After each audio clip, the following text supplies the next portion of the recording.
Hello learners, Namaskar. I am Pragya, welcoming you in your YouTube channel English Seeker. Today I will discuss about the Hindi summary of the chapter Rat Trap.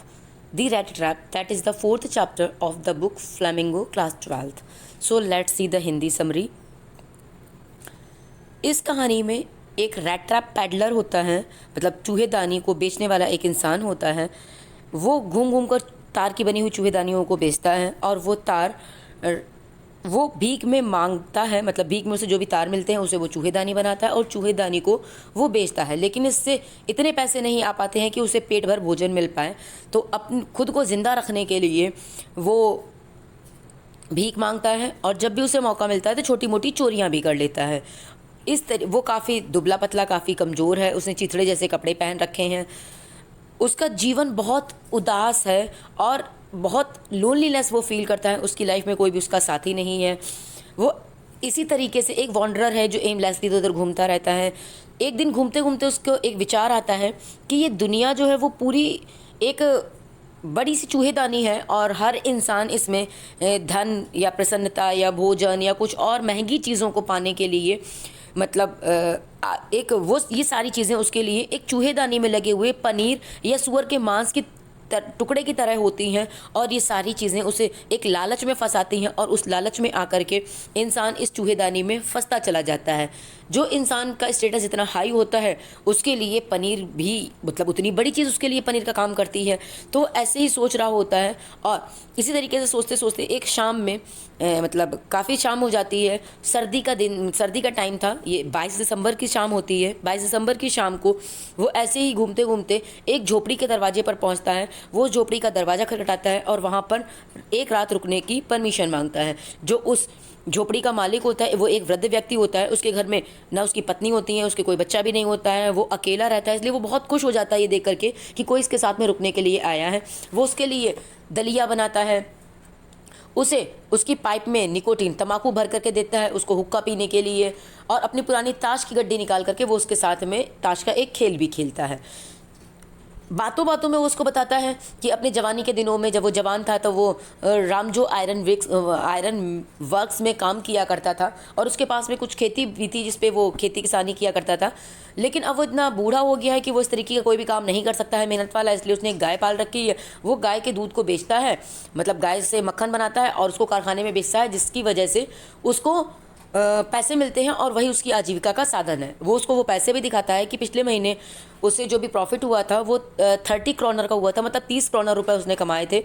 वो अपने घर में उसकी window pan पर एक nail पर, एक खूंटे पर, एक कीले पर टंगे हुए खिड़की के चौखट में से एक लेदर पाउच निकालता है जिसमें वो पैसे रखे हुए थे। वो पैसे भी दिखाता है। उसके बाद में वो दोनों लोग सो जाते हैं। रात में सब बातें करने के बाद में अगले दिन दोनों बहुत अच्छे टाइम पर उठते हैं।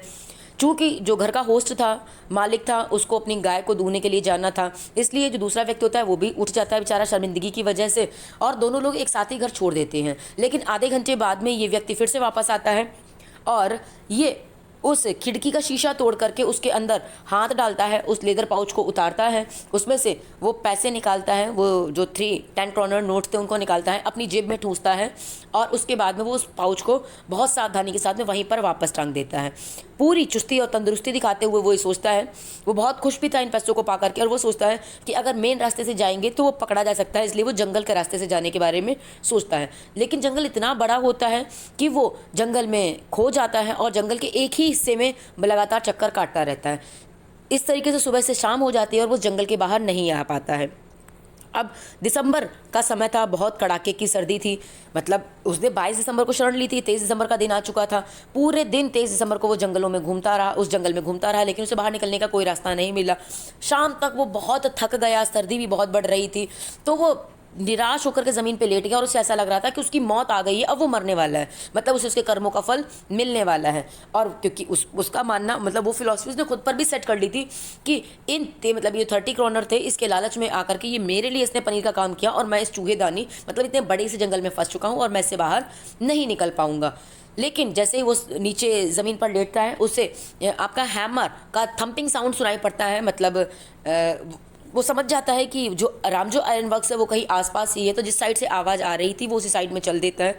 जब वो वहाँ अंदर जाता है उस फैक्ट्री में, उस भट्टी में जहाँ पर भट्टी जल रही थी, उस फोर्ज में जाता है, तो वहाँ पर बहुत तरीके की आवाज़ें आ रही थी, जैसे कि बड़ी बड़ी धौकनियाँ, मतलब फुकनी होती हैं, उनसे फूका जा रहा था, कोयला जो जल रहा था वो चटक रहा था, आग में ईंधन झोंकने वाला लड़का उसमें जब फावड़े से उठा करके कोयला फेंक रहा था तो उसकी आवाज़ थी। बाकी बाहर जो एक वाटरफॉल था उसका साउंड था। तो बहुत आवाज़ें थी, जिसकी वजह से जो वहाँ का मेन आयरन, मतलब जो आयरन स्मिथ होता है, जो लोहार होता है, वो उसे मालूम नहीं पड़ता कि कब गेट खुला और कब इस व्यक्ति ने अंदर इंटर किया। लेकिन थोड़ी ही देर में ये व्यक्ति जा करके उसके पास में खड़ा हो जाता है और उससे पूछता है कि उसे एक रात वो यहाँ पर रुकना चाहता है, तो उसको परमिशन मिल जाती है। ये मतलब जो मेन आयरन, जो वहाँ पर आयरन स्मिथ होता है, लोहार होता है, वो उसको मतलब बिना किसी भी प्रकार का लुक दिए हुए, बिना उसे देखे हुए उसको परमिशन दे देता है, वहाँ पर रुकने की उसे परमिशन दे देता है कि तुम यहाँ पर रुक सकते हो। लेकिन उसी टाइम पर नाइट विजिट पर रामजो आयरन मिल के जो मालिक थे वो अपना नाइट विजिट पर आए हुए थे। जब वो आते हैं तो उनका ध्यान इस व्यक्ति पर जाता है, क्योंकि इस व्यक्ति के कपड़े गीले थे और चूंकि ये भट्टी के पास में खड़ा हुआ था तो इसके कपड़ों से भाप निकल रही थी। तो जब वो इस व्यक्ति को देखते हैं, इस व्यक्ति ने एक कैप भी लगा रखी थी, तो इसकी कैप को हटा करके इसका चेहरा ध्यान से देखते हैं और वो इसको एक अपने साथी के रूप में पहचानते हैं, जिसका नेम नेल्स ऑल्फ होता है। इसको नेल्स ऑल्फ करके बुलाते हैं और आगे डिस्कशन में वो कहते हैं कि तुम्हें रेजिमेंट से रिटायरमेंट नहीं लेना चाहिए था, तुम्हें वहाँ से रिज़ाइन नहीं करना चाहिए था, तुमने ये बहुत गलत किया, अब देखो तुम्हारी क्या सिचुएशन हो गई, तुम मेरे साथ में मेरे घर चलो। लेकिन जैसे ही आयरन मास्टर उससे ये बोलते हैं कि मेरे साथ में मेरे घर चलो, तो उसे लगता है कि अगर मैं इनके घर गया और आज नहीं तो कल इनको चोरी की बात मालूम ही पड़ जाएगी, और जब इन्हें चोरी की बात मालूम पड़ेगी तो मतलब पता चल जाएगा कि रेट रैप सेलर ही था, मतलब कोई चूहेदानी बेचने वाला ही था। और मतलब ये तो काम बिल्कुल वैसा ही होगा जैसे खुद को मैंने शेर की गुफा में डाल दिया हो, इसलिए वो जाने के लिए बिल्कुल मना कर देता है साफ साफ। ऐसा लगता है कि आयरन मास्टर उसकी बात को मान गए हैं और अब वो उसको परेशान नहीं करेंगे, तो वो कहते हैं ठीक है, अगर ये यहाँ पर रुकना चाहता है तो इसको यहीं पर रुकने दो। लेकिन जो वहाँ का मेन लोहार था वो समझ गया था कि अभी यहाँ पर बात ख़त्म नहीं हुई है, अभी आयरन मास्टर इतनी आसानी से मानने वाले नहीं हैं। फिर जब वो उसको कन्विंस करने के लिए आयरन मास्टर ये भी बताते हैं कि तुम मतलब अपने कपड़ों की वजह से, आपने जो तुम्हारी स्टेट है उसकी वजह से, अपनी स्थिति की वजह से एम्बैरसमेंट फील मत करो। मेरी वाइफ की डेथ हो चुकी है, मेरे बेटे विदेश में हैं, घर पे केवल मेरी बड़ी बेटी है और वो बहुत अच्छी है, तुम आओ मेरे साथ में, हमारे साथ में क्रिसमस ईव सेलिब्रेट करो। लेकिन वो साफ साफ मना कर देता है कि वो उसके साथ में नहीं जाना चाहता है, इसलिए आयरन मास्टर वहाँ से थक हार करके चला जाता है। लेकिन जो मेन लोहार होता है उसे पता होता है कि अभी स्टोरी यहाँ पर ख़त्म नहीं हुई है। आधे घंटे बाद में लगभग उस आयरन मास्टर की एक गाड़ी आकर के गेट पर रुकती है। आयरन मास्टर की बड़ी बेटी, जिसका नाम एडला विलियमसन था, वो अंदर आती है एक नौकर के साथ में और उसके हाथ में एक रेशमी ऊनी लॉन्ग कोट था। उसका जो पीछे नौकर चल रहा था वो उस कोट को पकड़े हुए था। वो आती है, वो आकर के देखती है कि एक व्यक्ति उस भट्टी के पास में ही ज़मीन पर पिग आयरन को अपने गर्दन के नीचे एज अ पिलो यूज़ करते हुए वहाँ पर लेटा है और उसने अपनी हैट को अपने मुंह पे रखा हुआ है जिससे कि अंधेरा हो पाए और वो आराम से सो पाए। एडला आती है, उसके चेहरे से वो कैप हटाती है, वो चौंक के उठ जाता है और फिर एडला उससे कहती है कि आप मेरे घर चलिए, फादर ने आकर के मुझे सब कुछ बताया, मैं चाहती हूँ कि आप हमारे साथ में चलिए। लेकिन जिस तरीके से वो डरा हुआ था, वो जिस तरीके से वो बिहेव कर रहा था, एडला समझ जाती है कि या तो ये ऐसा लग रहा है कि ये कहीं से चोरी करके आया हुआ है या फिर ये पुलिस से भागा हुआ है। लेकिन एडला उससे कुछ नहीं कहती, उसे पूरी सांत्वना देती कि जिस फ्रीडम के साथ में आप मेरे घर में आएंगे उसी फ्रीडम के साथ में आप मेरे घर से जा भी पाएंगे, उसमें कोई भी प्रॉब्लम नहीं है। लेकिन एडला जब वो रेडी नहीं होता है, बट एडला जब उसे बार बार रिक्वेस्ट करती है तो वो तैयार हो जाता है। हालांकि उसे पता था कि वो खुद को एक बड़ी मतलब एक ऐसी जगह पर कैद कर रहा है जहाँ से वो कभी बाहर नहीं आ पाएगा, लेकिन फिर भी एडला जिस तरीके से रिक्वेस्ट करती है वो मना नहीं कर पाता है। अब वो व्यक्ति एडला उसको अपने घर ले आती है। अगले दिन क्रिसमस की पूर्व संध्या होती है, मतलब 23 दिसंबर होता है। अब 23 दिसंबर को सुबह नाश्ते की पूरी तैयारी हो रही होती है, 24 दिसंबर होता है। नेक्स्ट डे 24 दिसंबर होता है, क्योंकि 22 को तो ये उसके ओल्ड क्रॉफ्टर के घर पे रुका हुआ था और 23 को ये पूरे दिन जंगल में घूमा हुआ था। 24 की मॉर्निंग आ जाती है, मतलब क्रिसमस ईव होता है। उस दिन इसके घर के जो नौकर होते हैं एडला के घर के, वो उसको नहलाते हैं, धुलाते हैं, इसकी शेविंग करते हैं, इसके बाल काटते हैं, इसको अच्छे कपड़े पहनने के लिए देते हैं। और इधर सुबह से एडला बहुत खुश होकर के उसके लिए नाश्ता बना रही होती है। उसे लग रहा होता है कि मेरे पापा के एक ऐसे ओल्ड फ्रेंड आए हुए हैं जो बहुत गरीब है, जिसको जो मतलब जिनकी वो कुछ सेवा कर पाएगी, जिनका क्रिसमस वो अच्छा बना पाएगी। वो इस असम्पशंस के साथ में चल रही होती है। अगले दिन डाइनिंग टेबल पे, बट वो जब वो नाश्ता लगा रही होती तो वो अपने फादर से डिस्कस करती है कि जब मैंने कल रात में उसको देखा था, मतलब उस अजनबी को देखा था, तो मुझे कहीं से भी ये नहीं लग रहा था कि वो एजुकेटेड कभी भी रहा होगा। उसका बिहेवियर बहुत अजीब था। तो उसके फादर उसको कंसोल करते हैं, उसको समझाते हैं कि ऐसा कुछ भी नहीं है, वो बहुत डरा हुआ है, बेचारे ने बहुत मुश्किल टाइम देखा हुआ है, शायद इस वजह से वो इस तरीके से बिहेव कर रहा होगा। एक बार वो साफ सुथरा होकर के आएगा, फिर तुम उसे देखना, वो बहुत अच्छा इंसान है, तुम्हें भी अच्छा लगेगा। इस तरीके की बात चल ही रही होती है कि वो व्यक्ति उस कमरे में एंट्री करता है। जब वो व्यक्ति आता है, उस अजनबी व्यक्ति ने अच्छा सा सूट पहन रखा था, वाइट शर्ट पहन रखी थी, और मतलब उसके जो कॉलर था, मतलब शर्ट का जो कॉलर था वो स्ट्रेच था, मतलब उसने कलफ वाला कॉलर था उस शर्ट में। उसने सफ़ेद जूते पहने हुए थे और बहुत साफ़ सुथरा था। लेकिन जब इस कारखाने का मालिक उसको देखता है तो वो उसको देख करके बिल्कुल भी खुश नहीं होता है। वो अपनी गलती को जान चुका होता है, उसे पता है, अब वो समझ जाता है कि उसका ओल्ड एक्वेंटेंस जो उसको कैप्टन समझ रहा था, ये वो नहीं है। ये जब उससे पूछता है कि तुम वो नहीं हो, फिर तुम मेरे साथ में क्यों आए, तो ये निर्धन व्यक्ति भी, जो गरीब व्यक्ति होता है, ये भी कोई भी ढोंग नहीं करता है कि हाँ, वो तुरंत मान जाता है कि मैंने तो आपसे कभी नहीं कहा था कि मैं आपका फ्रेंड हूँ। आप ही मतलब मुझे फोर्सफुली अपना फ्रेंड वो कर रहे बताने की कोशिश कर रहे थे। मैंने तो केवल इतना बताया था कि मैं गरीब पैडलर हूँ और मैं यहाँ पर मतलब केवल एक रात गुजारना चाहता हूँ। मेरी तो रिक्वेस्ट इतनी ही थी कि मैं रामजो आयरन वर्क्स में ज़मीन पर लेट करके एक रात गुजारना चाहता था। फिर जब आयरन मास्टर को काफ़ी गुस्सा आता है और वो उसको धमकी देता है कि वो पुलिस को बुलाएगा, वो शरीफ को बुलाएगा और शरीफ से उसको पकड़वा देगा, तो इसको जो आपका पैडलर होता है उसको बहुत गुस्सा आता है और फिर ये बोलता है कि ठीक है, मतलब तुम्हें पुलिस को मुझे पकड़वाना है, पकड़वा दो। आज मेरा टाइम ख़राब है तो तुम मुझे पुलिस को पकड़वा दोगे, कल हो, क्योंकि ये दुनिया जो है वो पूरी रेड ट्रैप है, तो कल तुम्हारे लिए भी कोई एक अच्छा सा बेच आएगा, कोई बड़ा सा टुकड़ा आएगा मांस का, मतलब कल तुम्हें भी कुछ और पाने का लालच होगा, जिस लालच की वजह से तुम भी कहीं ना कहीं फंसोगे। जैसा करोगे वैसा भरोगे, मतलब जो बोओगे वही काटोगे। तो आज तुम अगर मेरे साथ में गलत करोगे, मतलब तुमसे रिक्वेस्ट कर रहा हूँ ना कि तुमने मुझे, मतलब तुमने गलत समझ के मुझे यहाँ पर ले आया, मैं वो नहीं हूँ, तो मैं अपने ये आपका जो कपड़ा दिए हुए हैं मैं उनको उतार रहा हूँ और मैं अपने पुराने कपड़े पहनकर यहाँ से चला जाऊँगा, लेकिन आप पुलिस को देना चाहते हो तो दे दो।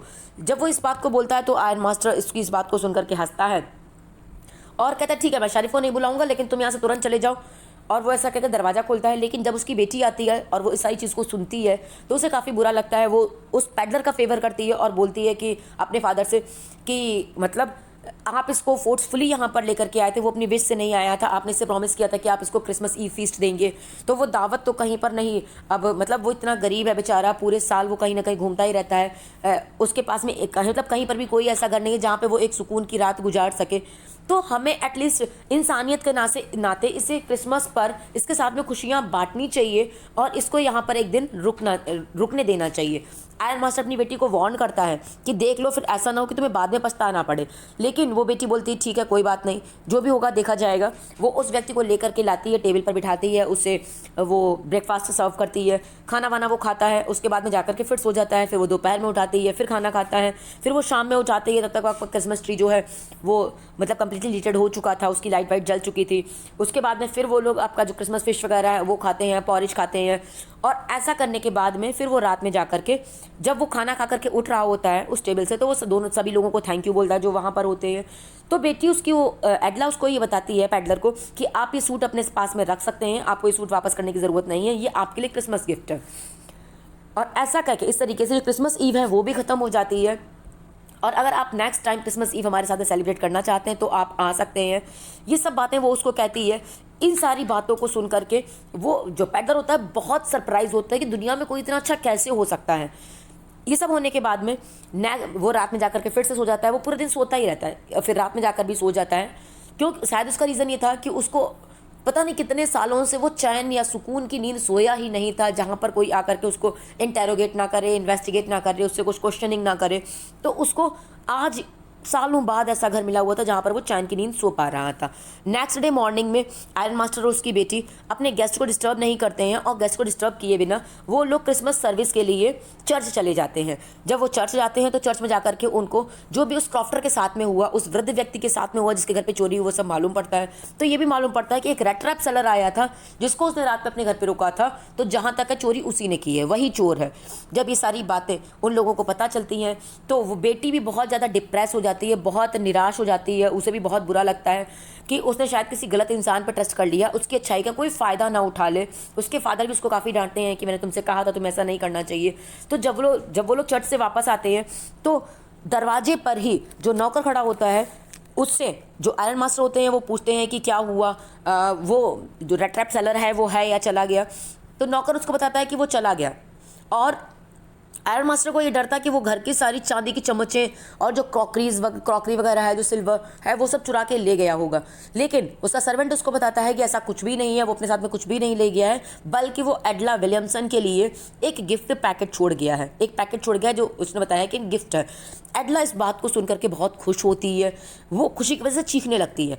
जब वो आती है उस गिफ्ट को खोलती है, हालांकि वो गिफ्ट बहुत ज़्यादा अच्छे तरीके से रैप नहीं था, उसको देखकर ही समझ में आ रहा था कि इसमें क्या होगा। उसमें एक छोटी सी चूहेदानी होती है, उस चूहेदानी के अंदर वही 30 वो जो 10 क्रोनर के 3 नोट्स थे वो रिंकल्ड वे में ठुसे हुए थे। उसके साथ में एक छोटा सा लेटर भी था और उस लेटर में उसने खुद को एक रेड ट्रैप पैडलर नहीं बल्कि एक कैप्टन की तरह एड्रेस किया था।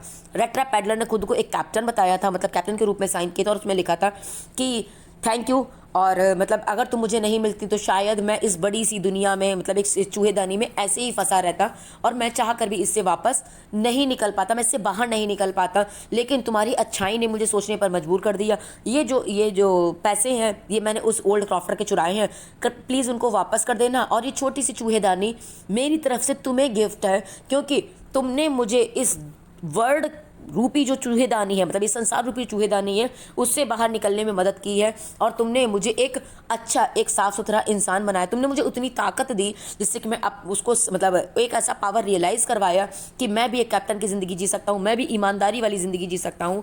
तो आज के बाद में मैं कोई भी गलत काम नहीं करूँगा, इस प्रॉमिस के साथ में वो उस लेटर को बंद कर देता है। So this was the summary of the red trap seller. अगर आपको पसंद आई हो तो प्लीज़ लाइक कीजिए, चैनल को सब्सक्राइब कीजिए।